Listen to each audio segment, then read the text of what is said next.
Hey y'all, so we're gonna make some shepherd's pie. I'm a hot mess, y'all excuse me, but so the first thing I did is I took 2 pounds of hamburger meat in my cast iron skillet and we're gonna get it brown. Well, I said the first thing was gonna be the browner meat, but technically I peeled and cut up my potatoes and I have them boiling over there for mashed potatoes. So now let's get this meat brown. So we've got our mashed potatoes. So we've got the potatoes drained. And now we're just going to mash them up real quick. We're going to add salt and pepper, butter. I do a good tablespoon of mayonnaise in mine. And a small can of evaporated milk is how I make my mashed potatoes.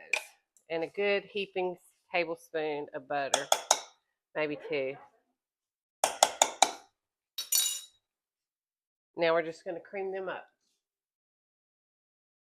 So we have the hamburger meat almost completely done. I went ahead and got all the grease out of it. So now I chopped up an onion and 2 stalks of celery. I'm going to add that to the mix.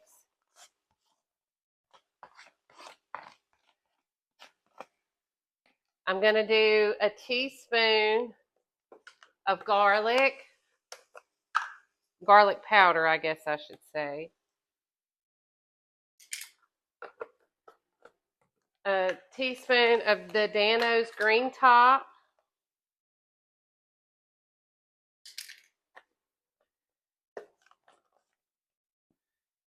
A teaspoon of thyme.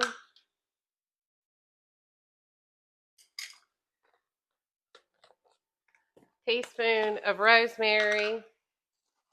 I'm not adding any salt just because I'm going to use some beef broth and it's already salty. And then I'm going to do about a half a teaspoon of Tony Tachero's Creole seasoning. And I am going to put about a half a teaspoon of just black pepper. Then I'm going to add a good tablespoon of tomato paste and a little bit of Worcestershire sauce. Probably like a couple tablespoons maybe. I'm just going to sprinkle some around. You can see how much I'm putting in there. We're going to mix that all up. So we've gave our meat time to let our vegetables kind of cook down.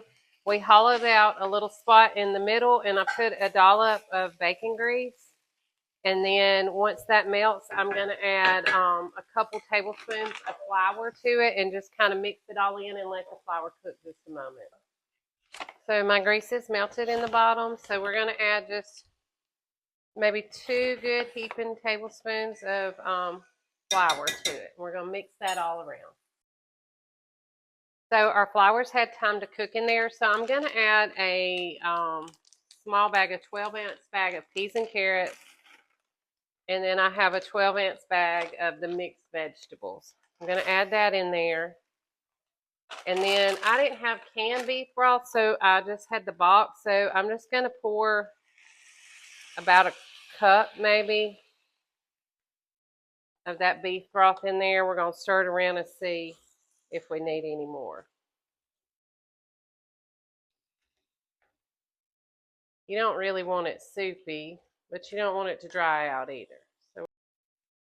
So we've let the vegetables cook in there just a minute. I had a little bit of Parmesan cheese in the refrigerator that needed cooking, so I'm just going to sprinkle that across the top. And then I took the rest of my Colby Jack block and I grated it up, and I'm going to also put it across the top. But a lot of people they don't put cheese on their shepherd's pie, but we like cheese, so we're going to put some cheese on ours. Now I'm just going to take these mashed potatoes that I have done and I'm going to spread them across the top. Allie wanted to steal a little bit of my mashed potatoes, so I didn't put them all on there. I gave her some.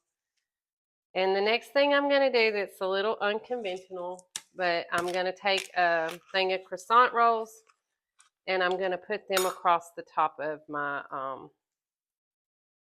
shepherd's pie and cook that with the croissant rolls. Have our oven preheated at 350 degrees. We're going to put that in there about 20-25 minutes until the top is golden brown. Got golden brown, and we're going to cut into it and see what it's like. Okay, they both just took a bite, so what do you think? It tastes really good. Is it good to you, or yes, no, maybe? It tastes like a chicken pot pie just without the chicken. Yeah. With hamburger? Yeah.